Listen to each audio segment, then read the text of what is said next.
You're listening to Business Talk Radio, where we take business to the next level. Rapping with Dr. Jacalyn connects you with experts from all over the world to help you take charge of your career, your business, and your life. Rap along with us. Visit drjacalyn.com to learn how to become a guest or a sponsor. And now, the doctor is in.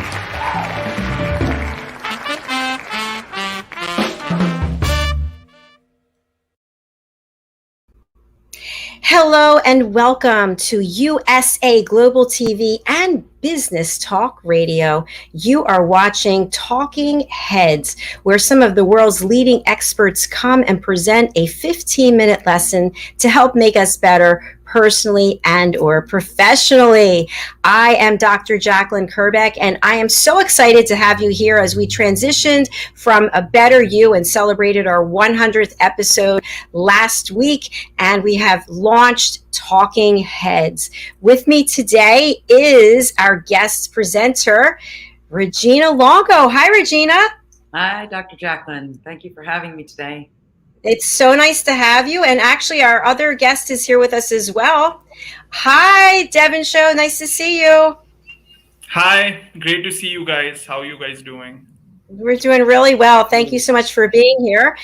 Regina, you're joining us from the States where I am. You're in Pennsylvania, correct? That is correct. Yes, right outside of Philadelphia. And Devanshu's joining us from India, and it's 1 a.m. in the morning there. So thank you so much for staying up late with us. We appreciate it.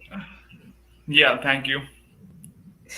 So before we begin, I just want to let our audience know a little bit about what to expect. So as I said in the beginning, this is a show about presentations. It is not an interview show like some of our others. It's basically where experts come and present short lessons to help us with their area of expertise. So what I'd like to do is I'm going to spotlight each of you, and I'd like you to share with us what is the wonderful value and the gifts that you bring to this world, number one, and number two, what will you be presenting on today? So I'll start with you, Regina. Great, thank you. My name is Regina Longo. I'm a transformational empowerment coach and yoga teacher, and I've been doing this for close to 20 years now. So mainly I share the gift of inspiration and empowerment and teach a lot of body alignment, mental alignment, emotional alignment. So that's where my love for yoga had come into play, this body, mind, soul connection. And today I wanted to share with everybody the 4 pillars of awakening. There's the 4 foundational principles that are underlying not only for your connection with yoga movement and so forth, but bringing it into the yoga of your life, everyday life. Thank you so much, Regina. That sounds very exciting. Yeah. And now, Devanshu, I'm going to highlight you, and if you would share the value and the wonderful gifts that you're bringing to this world and what you'll be presenting today. Okay, I'm Devanshu Ballabh. I'm India's leading handwriting expert. So I'm a certified handwriting analyst and grapho-analytical therapist. My graduation was in counseling and industrial psychology. So I mix psychology, handwriting analysis, and psychology tools to help people come out of their most pressing difficulties, such as I've been working with people with anxiety issues, with depression, and with certain problems that they have in their personal life, their marriages, and using handwriting analysis, I'll be able to pinpoint in the areas that we can work on. And the thing with handwriting analysis is that it completely speeds up the process, whereas in traditional counseling, you would need at least 3 or 4 sessions. And since people are we lead busy lives, all of us, we have limited time. So what a traditional therapist would be able to do within 3 hours, I can do that within 30 minutes. And people have transformed and changed their lives through this science using handwriting analysis, graphotherapy, and tools such as NLP and many other things that we bring to our repertoire. So I'm here to see how I can serve and help people. That's my purpose and that's my mission in life.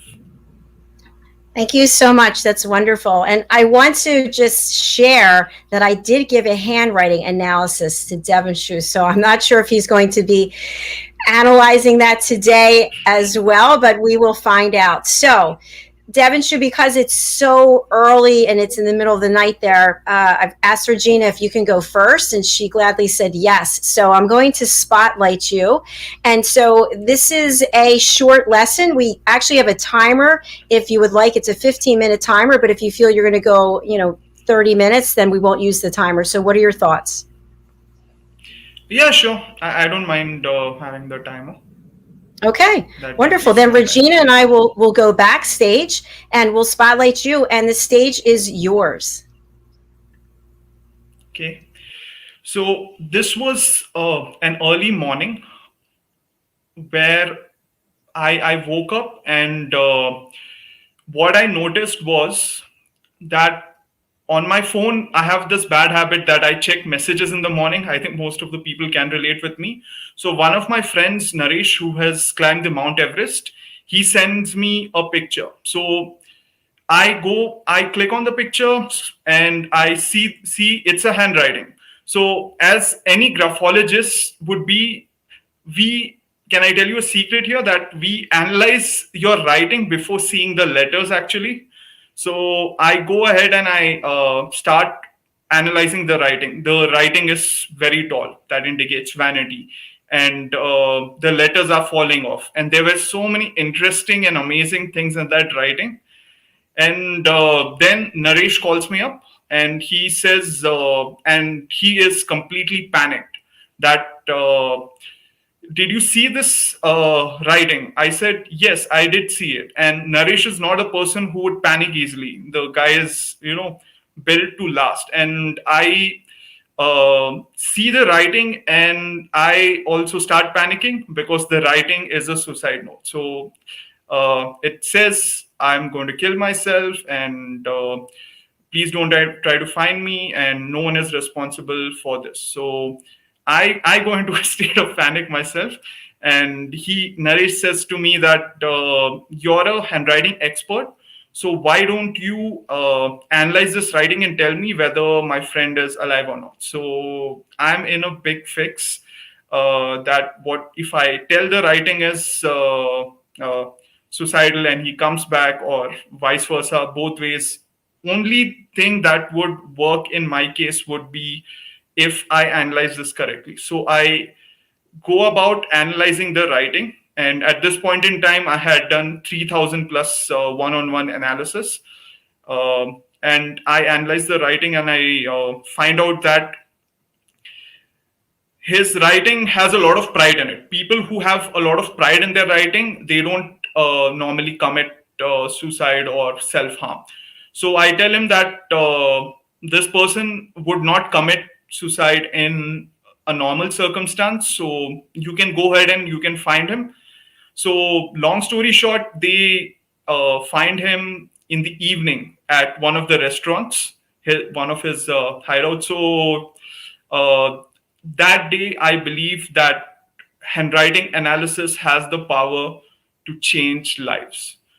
So I started this journey about 12 years back on an amazing journey that has formed. This science has not only changed my life, it's changed my family's life, my relationships with my parents, friends, because I was a person who was sort of difficult to get along with, and I was not very clear on choosing the right friends, relationships, and I had a lot of difficulty with people because I was not easily opening up to people. I was arrogant to a certain extent.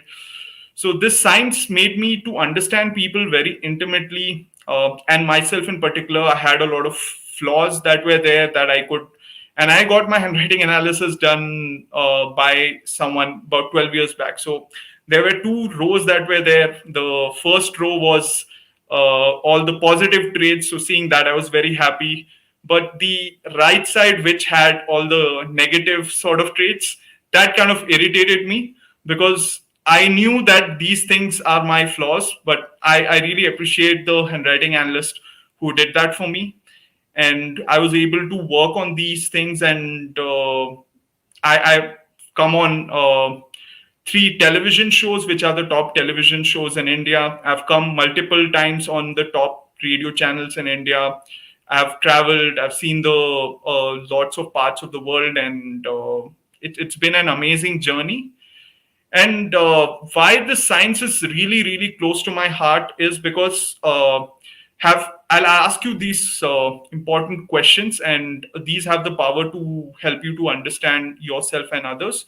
So, have you ever come across met a new person whom you thought were amazing, like they were fun, they were great to be around with, they had a wonderful personality, and few months, few years down the line, you realize how this person actually is. This person may be neurotic, may be unbalanced, or they may lie to you or do so many things. I personally have gone through this experience in numerous friendships, business partnerships, relationships, and such people who have sort of issues. I don't like to judge people normally, but I would say that they come across as very polished, and they give a very great impression to you.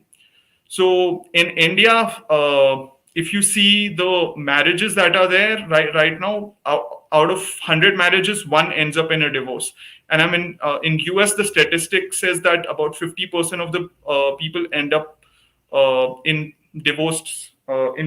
So there is a clear underlying that there is something that we don't know either about ourselves or about other people, and there is a clear blind spot that makes us sometimes emotional and to judge people in a different way, because a lot of emotions, hormones, and perceptions are coming into play. That in psychology, that is something called a cognitive bias. So what handwriting analysis does it? It is a completely unbiased approach. When you see someone's writing, you're not seeing their race, their creed, the color of their skin, how much money they are making. You're just analyzing on the writers. And what is handwriting analysis? So the scientific term for handwriting analysis is graphology, the study of symbols. So this particular science is about 300 plus years old. The modern graphology, it started in a small city of Italy. There was a doctor called Camilli Baldi, and he basically wrote the first book on handwriting analysis. And from there, it spread to multiple countries such as France, Germany, India, China, and US. So in US, in the 1980s, they have declassified handwriting. They have reclassified handwriting analysis as a science, where there are three particular categories that are there in the writing. So if you can go and search this on Google, you'll be able to understand more about how this science is particularly taken up and really recaptured the imagination of people.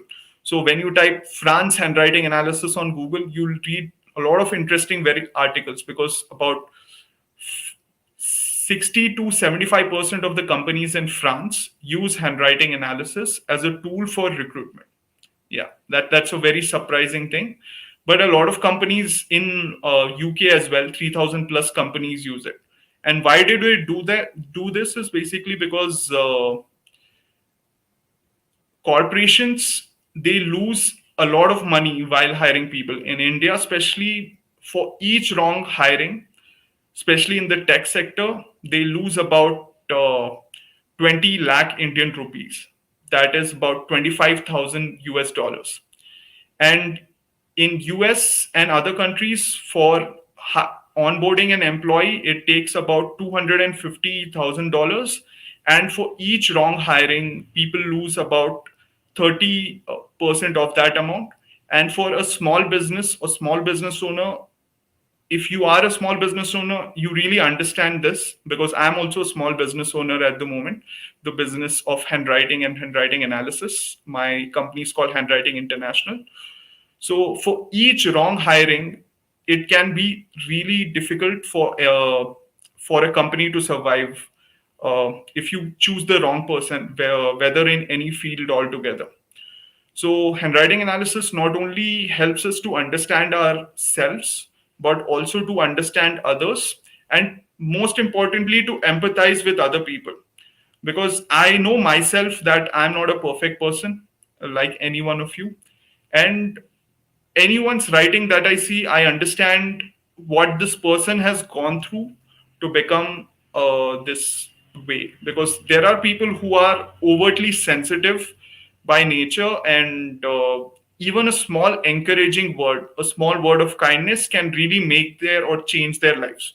Because if you see the world, people don't praise you for doing good work. It is expected.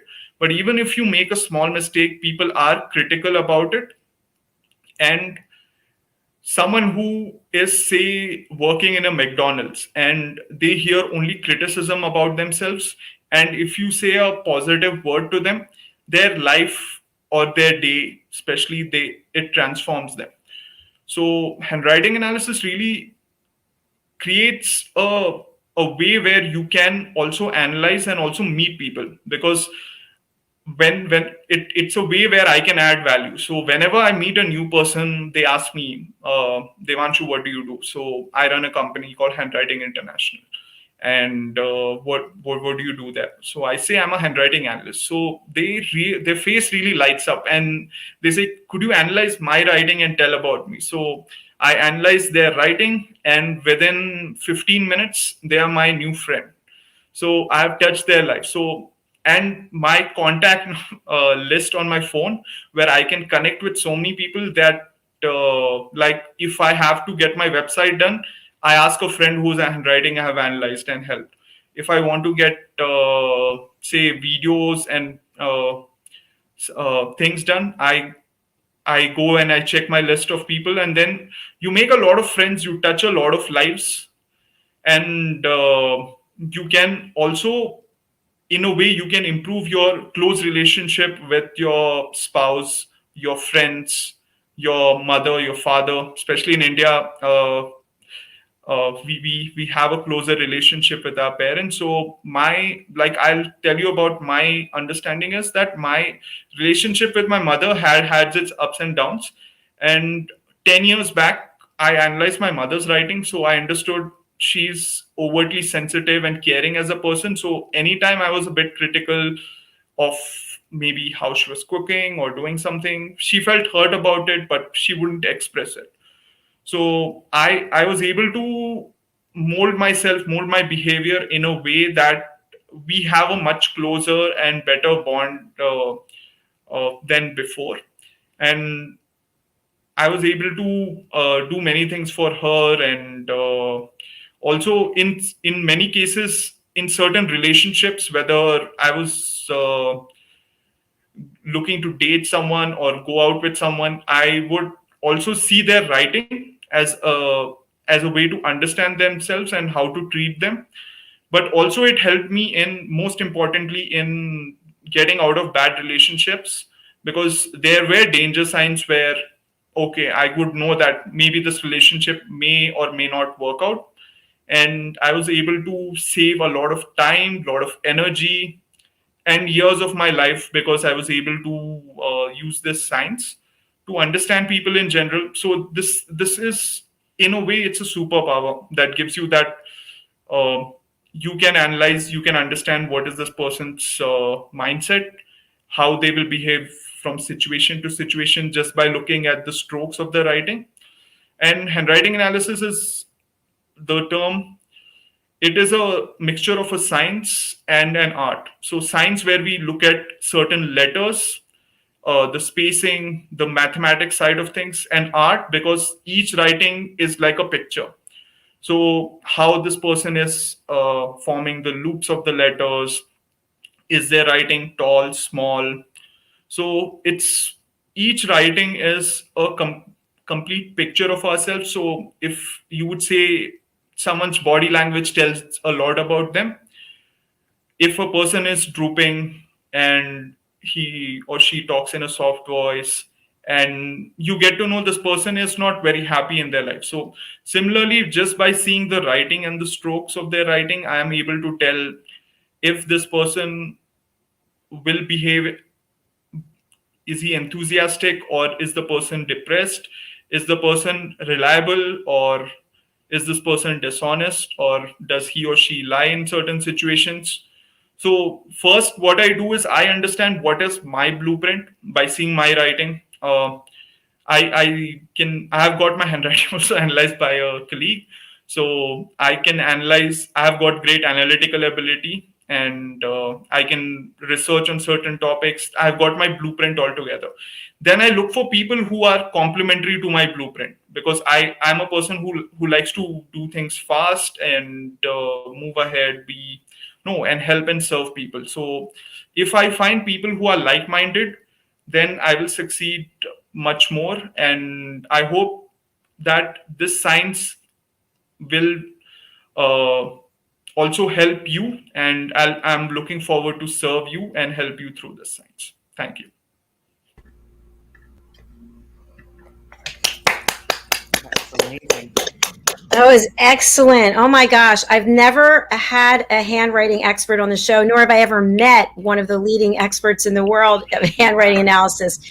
So one of the things I took away is the fact that it's a science and an art. And I think Yes.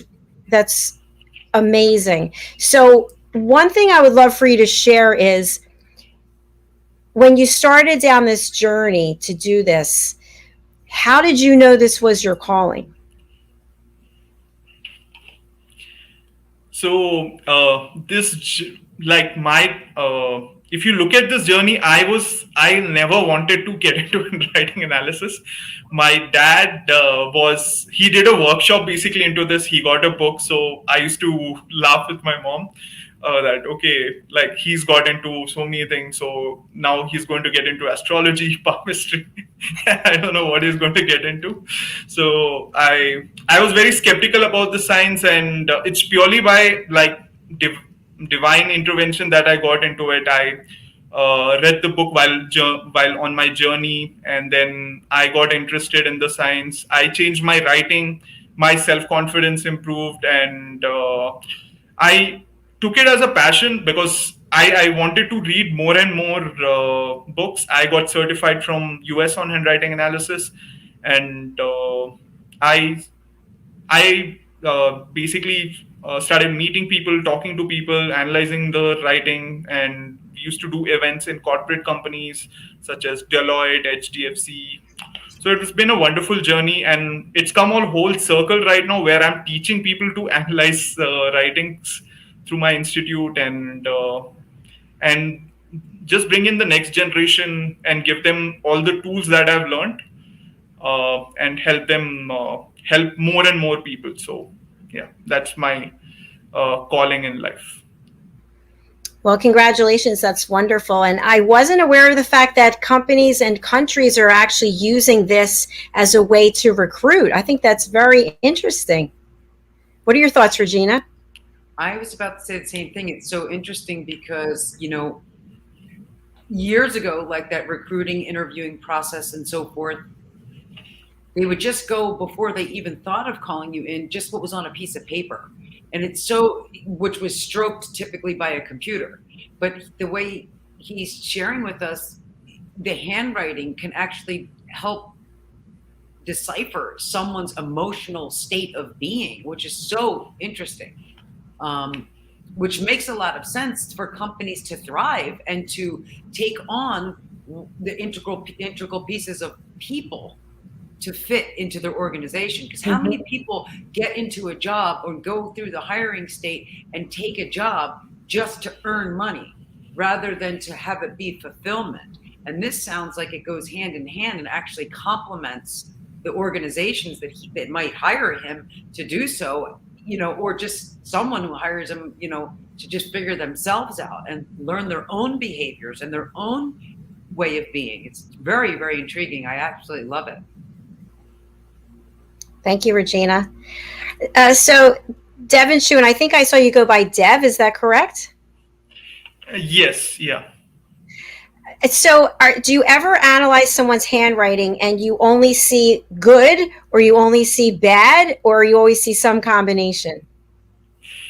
So it's always a combination that is there, and it's not about good or bad. We all have qualities which are, I would say, certain flaws, challenges, I would say, defenses that are there.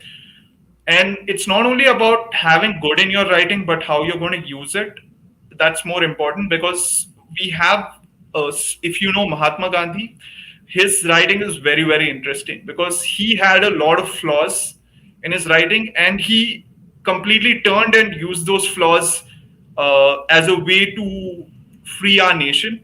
So he had this quality. I'll give you an example. Like, he had this quality where he used to kind of listen something and take a different meaning out of it. So anytime someone used to criticize him, like, you don't wear clothes, you're a fakir, okay, so he used to think of it as a compliment. So, like, if you're understanding this sort of state, that every flaw that you have, you can turn it also into an advantage. If you look at someone like a Michael Jordan, he is, if you see the documentary that was there, The Last Dance, you will really understand him. Like, he has got loops in his writing, in certain letters such as D, where he shows that he is very sensitive to criticism. So anytime someone challenges him, someone criticizes him, he says, okay, I'm going to show you that I'm the best basketball player of all time. So, like, you can use your flaws and your challenges or difficulties that you have to your advantage as well. So it's very fascinating how, if you really understand this from a psychological point of view as well. Thank you. And I know that you're over on Clubhouse doing a lot of work over there. And for those who don't know, it's an audio only platform. So what's your experience been doing handwriting analysis on Clubhouse? Yeah, the experience is quite remarkable. It's wonderful. And I analyze about every weekly, we do about 20, 30 people. We analyze their writing. So I take the sessions on Saturdays and Sundays, where people come on Clubhouse, they change their display picture to their writing, and then I analyze and tell them about it, because there's no other presentation tool, right? It's an audio only platform. So I analyze their writing. So it's funny, when people enter the room, they don't see people's faces or DPs, they see their writing, so they wonder what is going on here. Yeah, and then we have people come back. Like, I've done about 10, 12 sessions where people have come back, oh, like, you really helped me in my career. Now could you help me with my relationships, because my career has become much better. So we've got amazing testimonies, and I generally post my testimonies on Instagram, so you can check that and see. Fantastic. Thank you so much. So I know I sent you a handwriting analysis. We don't have to talk about it now if you don't want to, because I know it's late there or early there, whichever way you look at it. Yeah, sure. I've seen your writing. So if you want, we can do a handwriting analysis, or we can do it privately. Anything is What do you fine. think, Regina? I would love to hear it, because I really like the concept and the analogy, the example you told us about Michael Jordan. You know, if we could flip what we think is a negative, what we're told all our life, what is a negative or a flaw, and turn that into our superpower. If you don't mind him sharing your personal handwriting. Yeah, no. Okay. Okay, good. Go ahead, Dev, take it. Okay, so anything in, like, before doing the handwriting analysis, I ask people if anything in particular I can tell about you, or with your analysis regarding your personality, or if you have any challenges regarding your care, or any goals that you have set for yourself. If you want something like that, before I just take a look at that. So share with you any goals that I have or any challenges that I have. Is that what you said? Yeah. Yeah. Yes. Okay. My goal is I want to be the next Oprah so I can get on a stage and give away things to make everybody's life easier. Challenges. I have ulcerative colitis. I've had it since 1991, and I'm usually sick 3 to 6 months of every year. And I guess the latest thing is I started this 75 hard challenge, and I am really tired every day for day 12. So I hope that helps. Yeah, sure. I think you've I can see your photo only once. So if you could send it to me again, that would be helpful. Like I've seen your writing and understood it. So on Instagram, I just got your writing once. Oh, you need her to send it to you now? Yeah, like you can see the writing only once on Instagram and then it disappears. Oh, I understand what you're saying. Okay, fine. So how about this? How about if we go to commercial? We'll come back for a quick recap, and then Regina will present. How does that sound?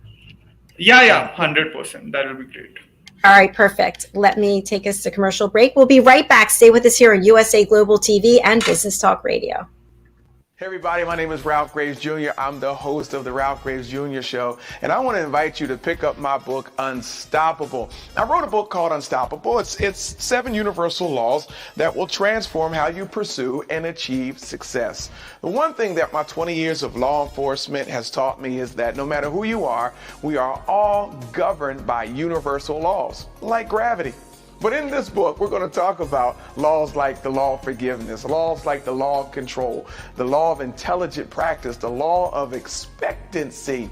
I was able to see how those, no matter what their background was, those who identified and treated these laws with respect, they were able to go on and lead successful lives. So pick up this book, and you can go ahead and pick it up at Amazon.com, BarnesandNoble.com, RalphGravesJr.com, where anywhere where fine books are sold. Thank you.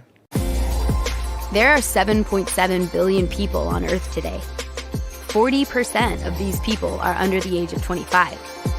Young adults are the most fertile mission field in the world today.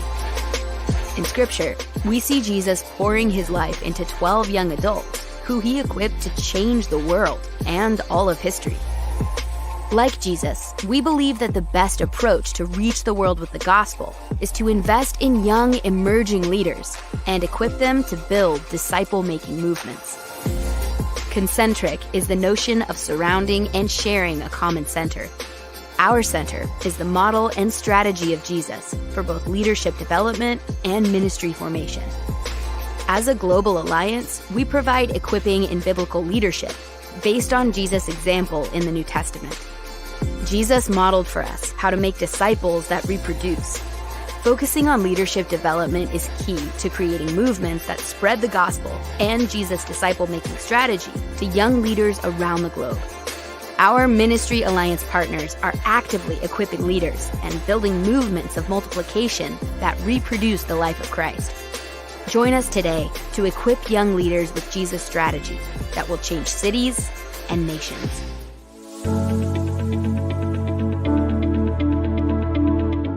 The session that we had with BCAT was really entertaining and enlightening. We were able to put together some very specific steps that we as individuals can take, and it was really fun to all come together and see sort of where we're going as a team and how we can all get there together. We had a tremendous experience with the BCAT partners. One of the challenges that we have as an organization is to make sure that we have the right people in the right chairs doing the right thing. To do that well, you have to have synergy. You can try to dream up ways to make sure that your group does that, or you can rely on experts. We would recommend BCAT partners to anybody who's looking to take their organization to the next level.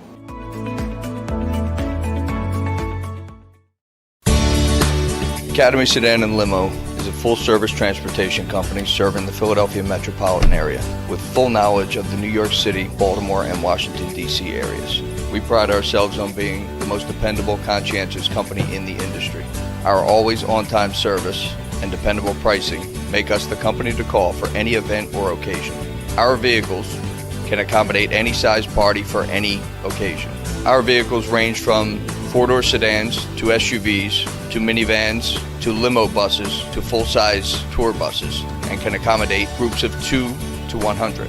We offer airport shuttle service or over-the-road service without limitation regarding mileage or time, and no drive is too long or too far. So if you find yourself in need of transportation of any type with any vehicle, give us a call at 610-842-4564 and let us show you what a real transportation company can do for you.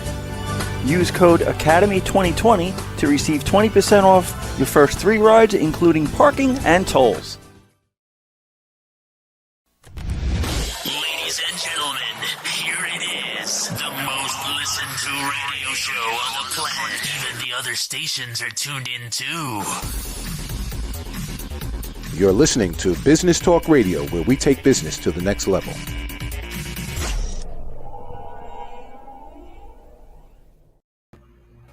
Hi, welcome back to USA Global TV. Hi, and Business Talk Radio. You are watching Talking Heads. And if you're just joining us, our first segment, Devanshu gave us a phenomenal overview of his expertise as one of the world's renowned handwriting experts and the work that he's doing on Clubhouse, how he got involved with this, and how you can actually change people's lives and cut through a lot of time by analyzing somebody's handwriting to understand where they are emotionally, what's going on with them. Regina Longo is here with us, and she's going to present next. So, Dev, I'll turn it over to you.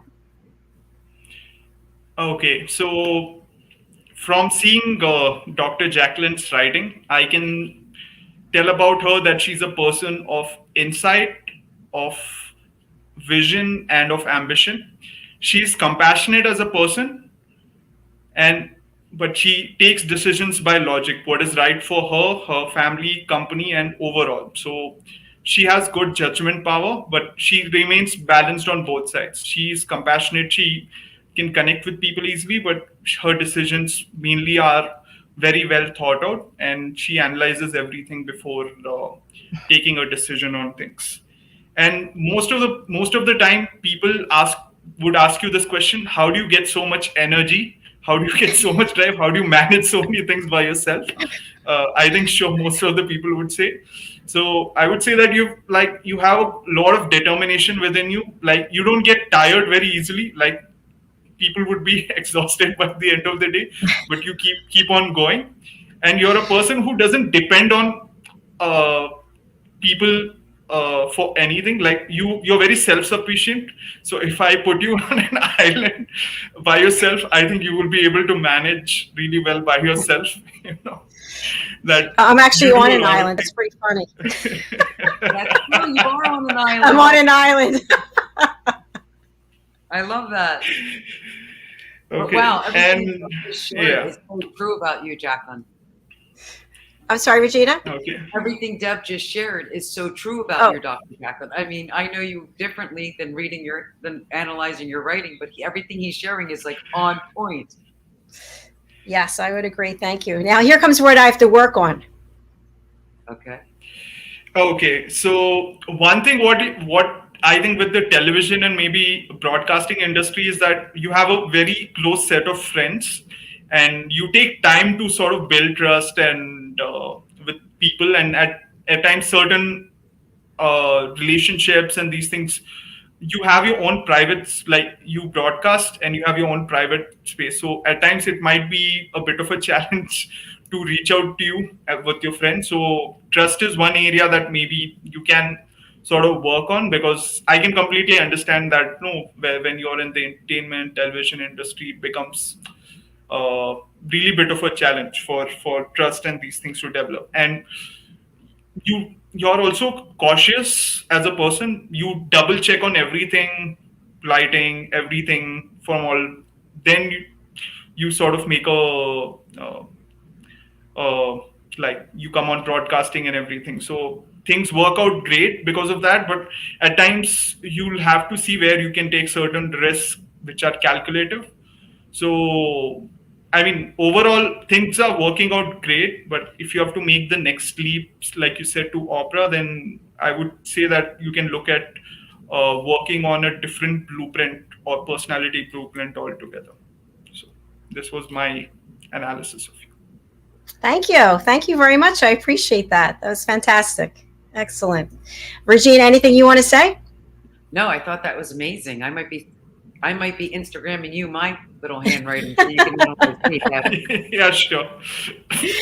Well, Sure. thank you very much. And we certainly appreciate you staying up in the middle of the night. So it's up to you if you want to stay and watch Regina's presentation, or if you have to go, I totally understand. We really are grateful that you were here today. Yeah, so grateful. It's a pleasure meeting you. Yeah, I'll stay for a short while. I'll see Regina's presentation for sure. Excellent. Fantastic. Excellent. Thank you, Regina. I'm going to highlight you, and then Dev and I are going to go backstage. So I will put up the 15-minute timer and have fun. We can't wait to hear your presentation. Thank you. All right. Thank you for having me, Dr. Jacalyn and Deb. It was a pleasure meeting you. And what a beautiful segue that was for me to step into and now be spotlighted onto what I wanted to share with everyone, which is the 4 pillars of awakening. Because the truth is, we're always evolving. We do have this great master plan, this life path, if you will, our soul's purpose. But we go through these stages of awakening to get to the next level, to get to the next step, if you will. It's almost like when you set your GPS system in your car or on your phone, you place the destination, you input it into the computer, and it sets up the destination, how to get there. And then we have this, it's like we have this global positioning that your navigation system does as where you are or where your vehicle is. And then it dictates the step-by-step directions to get to your final destination. Well, that's what we do with the 4 pillars of awakening. It's a spiritual global positioning, though. It's an aerial view of the layers and filters that we carry within us on our human level. And we want to connect it into our spiritual level so we can constantly elevate and expand, if you will. So the 4 pillars of awakening that I wanted to share with you today, the first pillar is breathing, breath work. And most of us don't go around in our daily day focusing on our breath, right? We just move from one task to the next, or even if it's simple, mindful or mindless jobs and tasks that we're doing, of running to the grocery store or doing laundry or errands, running errands and so forth, or running a board meeting and so forth. But most of us forget about our breath, when really the breath is the master key. It's your life force, right? And some benefits of being mindfully aware and doing breath work is that it gives us, first of all, keeps us alive, right? Master key to that. Secondly, it calms down our central nervous system, right? It actually harnesses, harmonizes, and balances any emotional blockages that might be going on within us, within this container, this physical body that each and every one of us are in, which actually regulates our entire internal system. It helps balance out our hormonal systems, our digestive system, and even like our metabolic system. And then our second pillar actually is mindfulness. And I laid them out like this because I believe they go hand in hand with one another, right? Starting out with the breath and then becoming mindful of the breath, right? Because most of us are moving through this thing called life, carrying around with us actually 2 major lies. One major lie is, it's not possible for me, right? And we all know that story. Like, oh yeah, I really want to do that. That's like a dream of mine, but it's not possible for me. And the other one is, I'm not enough. Whether I'm not good enough, I'm not smart enough, I'm not talented enough. We are so committed to these false beliefs that we actually have ourselves disconnected from our container, from our body, from our emotional state of being. So with the breath work, naturally, organically, it brings in mindfulness, that paying attention and bringing the 2 in connection with one another. Because in reality, mentally, our brain, it's really an artifact, our brain, right? It's so old. And what happens is when we go to sleep at night, of course, we slow down the thoughts and then they come to a ceasing halt. But when we wake up, we typically are living in the past. We're actually running these patterns, these algorithms, if you will, like the algorithms on our phones, but when you're searching something, and my favorite is Nordstrom, and and Adidas sneakers are my favorite. So when I'm on any of my social media platforms, I'm getting all these advertisements from Nordstrom and Adidas and or Nike, because it's picking up, the algorithms are picking up what I'm bringing my attention to. It's the same thing with our thought process, our mindfulness, our awareness or lack of awareness. And we run these patterns, these tapes, these algorithms over and over again. And these thoughts are either creating or destroying. They're either creating our very next step on that, in our navigational system, the very next directional step, or they're creating or destroying. And we want to be able to stop with these false beliefs, because we're so committed to the false beliefs. And we want to be able to get ourselves to create a new pattern, a new belief, a new algorithm, which is not so easy to do, but it's a vital necessity to do. So, for example, we want to tell ourselves and start to create a new recording like, this is meant for me. I am good enough. I am valuable. I am talented, and so forth, and on, because our words really have a vibration to them. They have energy to them. They have power to them. And these 4 pillars are actually waking up our power. The breath work is our power, and the mindfulness is the clarity or lack of clarity. The third pillar I wanted to talk to us about is movement. It's bringing it into action. And I mentioned, or maybe I did in the beginning, I'm a transformational empowerment coach, but I'm also a yoga teacher of 20 years. And yoga is about the union. It's the body, mind, soul coming into connection. It means union. No matter what style of yoga you practice and follow, if you should teach yoga, it's connection. It's overall connection.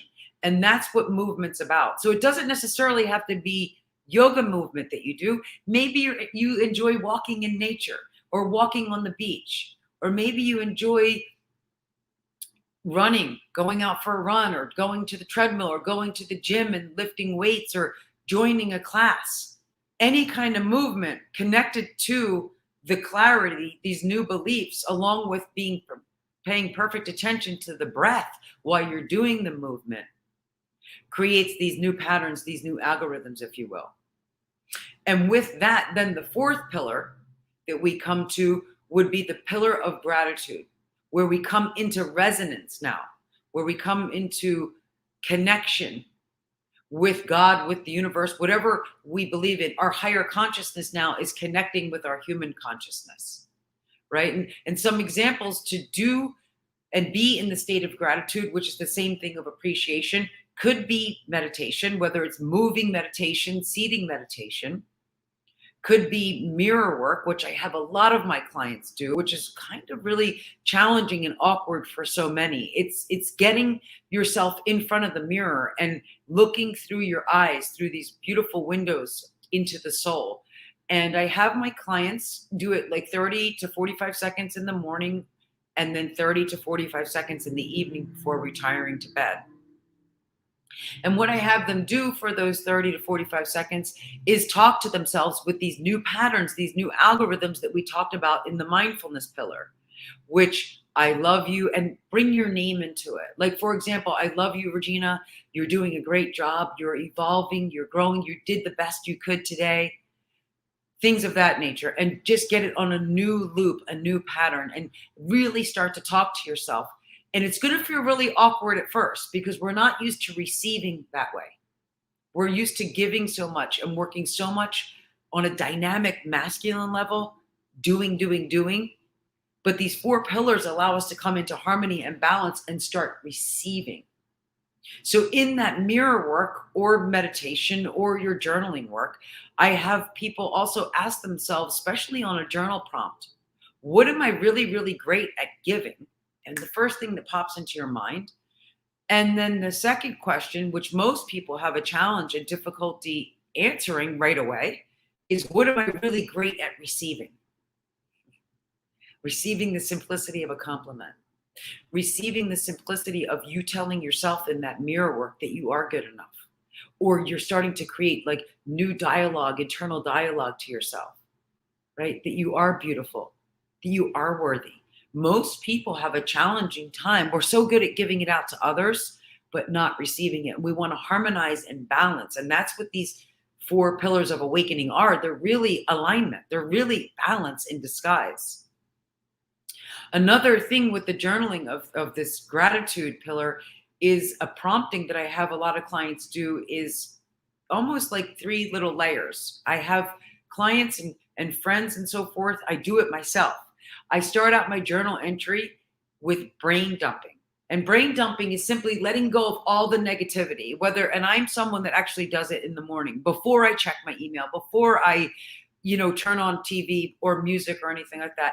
I sit down with my coffee or my green juice and I get my journal out after sitting a few minutes in stillness, and I dump any worries or fears that might be coming up in my mind or on my heart. And then I find appreciation. Baby steps, appreciation for the gift of like being alive.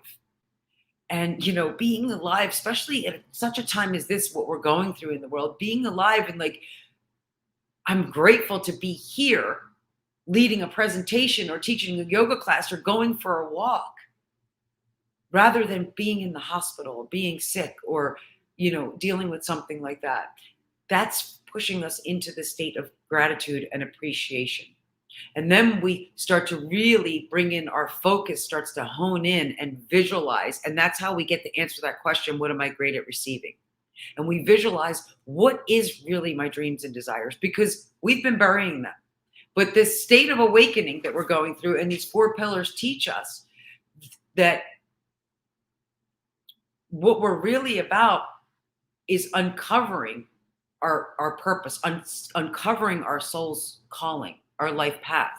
I want to share with you a quote by Albert Einstein. Albert Einstein, a couple quotes actually. One of his quotes is said, "You can't solve a problem from the same consciousness that created the problem." And that's why these 4 pillars are so significant. The breath work, the mindfulness, the movement, bringing it into action, however you choose what's serving your highest good, and being in that state of gratitude and appreciation. And let it just take maybe 5 or 10 minutes of your day.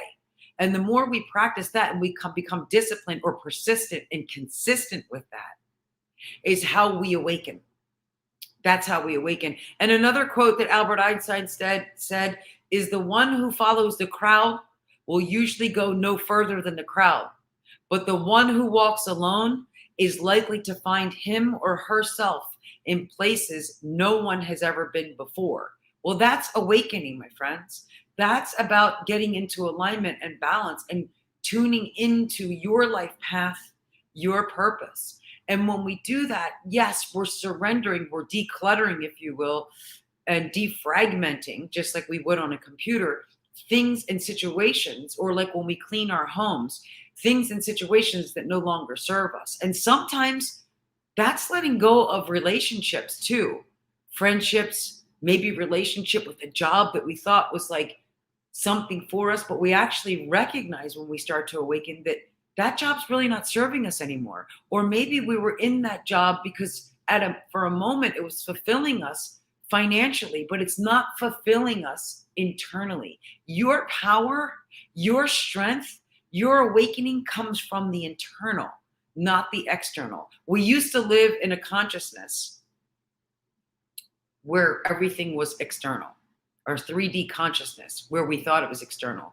But this great awakening, so to speak, that we're all going through is really understanding that your power actually comes from the internal, from that mental and emotional state of being, and then the physicalities, the external comes, right? And then it comes all into balance and harmony. At this awakened state, there's no exclusion, right? It's all inclusive, right? It's all these universal laws, these God-given laws, it's all inclusive. So you don't feel a sense of separation. And reality is we're always elevating, and we always have the opportunity to choose. Consciousness is constantly elevating regardless of human consciousness. And human consciousness and your higher consciousness no longer can operate in separation, right? But that's the awakening that's happening on the planet. We want to bring it in and take away that great divide and come into the harmony, come into that spiritual dance, if you will, with you and your higher self. I see we're running out of time, but there's so much more I have to share. Maybe I could do a part 2 segue to this, Dr. Jacalyn, to go on and continue on with these 4 pillars to get it to be a great understanding, because the training really is, this training of these 4 pillars is you training you to vibrate your higher consciousness, to vibrate at the higher consciousness of your dreams and your desires. That's the calibration that I'm discussing with you today. I hope that made sense, and I hope you all learned a little something from that. Yes, Regina, that was outstanding. Thank you so much. I loved hearing that about the 4 pillars. And I love the way you present, by the way. You have such poise and grace, and you're so professional. So it was an absolute pleasure. By the way, Dev has been backstage a few times and dropped off. He's having some issues with his webcam, so I think he's going to try again. But he has been there, and then all I saw was orange on his screen. So anyway, so in reference to the 4 pillars, one of the things that the takeaway, I think that's so key, because we hear this so much from people when you talk to them about changing their behavior, meditating, yoga. I don't have time. I don't have time. I don't have time. And so you just defined right there in the morning. You talked about mirroring 45 seconds. I mean, these are things that people can incorporate that will have a major impact on their lives. Absolutely, Dr. Jacalyn. And what we were just sharing there, a great point you just made. When people say, I don't have time, that's another false belief. That's a condition we keep telling ourselves over and over. And the more we condition ourselves to that, we operate from that. We operate from that space. And then in reality, not only do we not have enough time for ourselves, we find out that we're constantly rushing in all areas of our life, maybe to get to work, maybe to get to a workout. And we're rushing because we're always thinking there's not enough time, I'm out of time. And then we find ourselves in traffic and so forth, right? Agreed. Devin's here, by the way. Sorry. There you go. He's here.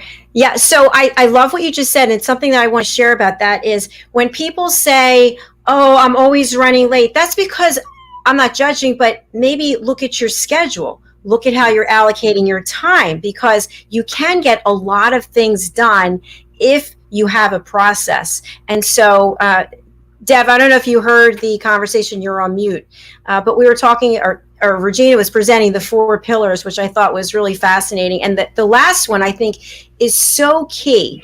And I think I want to kind of align this with what Dev was talking about with marriages in India, 1 out of 100 getting divorced, and then here in the States. So gratitude. Yes. Gratitude, being grateful. So if you think about being in a marriage and 100 people are married and only one of them gets divorced, I don't know, is there some component of gratitude that maybe we don't have here in the States, because it's kind of like, oh, that didn't work out, next? I don't know. Dev, what are your thoughts? So gratitude is really a very powerful tool. In India, mostly we would say it's a little different. Mostly there are arranged marriages that are there. Like you're not marrying a person, but a family. And how easy it is to fall in love, that's how easy it is to also fall out of love, right?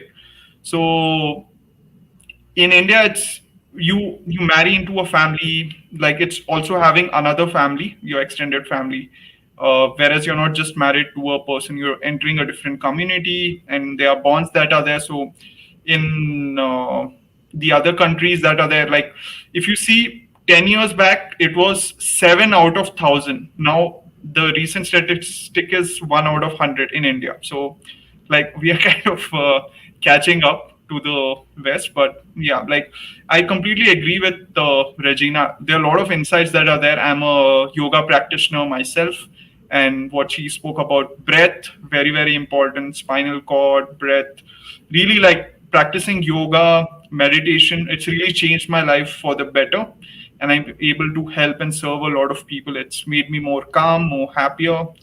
And I don't know where I would be if not for yoga and especially meditation. So that really brings about a lot of, like, you enjoy your success, you enjoy your day, and gratitude is a big part of who I am. because initially I thought like being grateful meant was, okay, I thank people if someone opened a door or if someone helped me with something. But what I thought was completely wrong. I was not very grateful, like for having the food, the shelter that we have, and everything. And people, what happened last year with Corona, and so many people had lost their lives in the States and in India. So, like what we have right now, we have to be grateful for that, and yeah, that's very, very important. Yes. Well said. I love the fact that we all share the love of yoga and meditation and gratitude. So I know for me, I get up in the middle of the night a couple times and I just say, thank you, God, for this bed. Thank you that I have a bathroom. Like there's so many little things that we take for granted that I'm so grateful for. You know, that's a great point. One of the things that I do in the morning too is I thank God and the universe for waking me up and having another day on the planet. Right? Yes. And what most people, as Dev was just sharing, like people think gratitude is just thanking for someone opening a door or giving you a little gift or something like that. When it goes deeper than that, it gets, the real awakening is when you could be thankful for something falling apart and actually spin it around and see the blessing in it when things aren't going so well. That's another level of awakening. I love the three of us together on this conversation. We can go on and on about it. Yes, we'll have to do this again because we have another show and I only have so many minutes to get there or the broadcast is canceled. But this was fabulous. Thank you, Regina. Thank you, Dev. I've really had a great time. I've learned so much from both of you. And I think this is good synergy between the three of us. So I hope we can do this again. Absolutely. I would love it. Dev, it was a pleasure meeting you. Thank you for Thank coming. you. Thank you, Regina. Thank you. Before you guys go, I'm just going to spotlight you. Regina, what's the best way for people to get in touch with you? We do have a banner for you. I'm going to show it. Oh, that's lovely. The easiest way, and I made it real simple and easy for everybody, is reginalongo.com, and the same for my social media platforms. All social media, it's just Regina Longo. I do have a podcast as well. Currently, it's on Blog Talk Radio. You could just go to blogtalkradio.com / Regina Longo. I have a lot of episodes there that you can listen to, and I try to go live once a week, either on a Monday or a Friday. Thank you, Regina. Always a pleasure. And now, Dev, I'd love to hear how people can reach out to you. So the easiest way to find me is to type my name on Google, on Devanshu Ballabh. That's the easiest way. Like people search always on Google and find.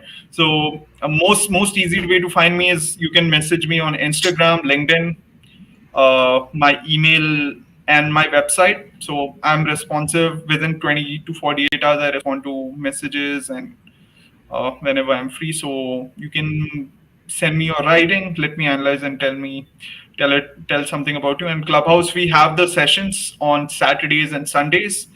So if you want me to do a session for a Clubhouse session for you or do a special reading for you and your family, I'd be much more happy. And especially if you want to learn how to analyze writing and improve your life, and if you think you're not great at selecting people or great at relationships or maintaining them, so you take it from me that I learned and I'm using the science, especially I needed this.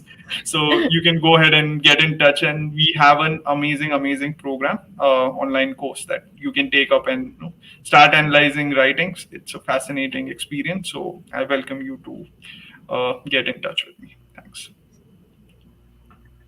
Thank you so much. And by the way, Dev, I have a business lead for you that I just sent you on Instagram. So check it out. All right. Thank you so much, both of you. I really appreciate you both being here. We've got another show coming up, In the Name of Love with Madeline Chan. So do stay with us. And again, thank you, Regina. Thank you, Dev. And Dev, thank you for being with us in the middle of the night. Thank you. Thank you. Yeah, always a pleasure. Thank you, Bye-bye. Dr. Jacalyn, for inviting us. Bye-bye. Thank you. Bye, Regina. Bye-bye. Thanks for the session. Bye. Thank you. Bye. Bye.